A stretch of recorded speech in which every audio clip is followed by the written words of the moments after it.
Imagine this is the CAD file, and this is the Revit file. Each has a 0, 0 point called the origin, where the x and y values are 0. Let's say the survey plan in the CAD file is located here, and the building location in the Revit file is close to Revit's origin point.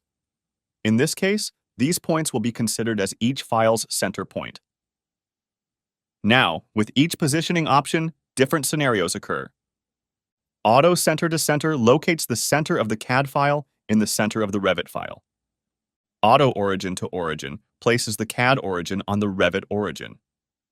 Auto by shared coordinates is a more advanced topic and is unnecessary now. Manual Origin and Manual Center will place the origin and the center of the CAD file at any point that we click, respectively. Let's pick Manual Center. Now, let's click OK. For the positioning, I selected Manual Center. Now you see the CAD file is attached to my mouse cursor, and anywhere I move my mouse, the center of the CAD file follows it.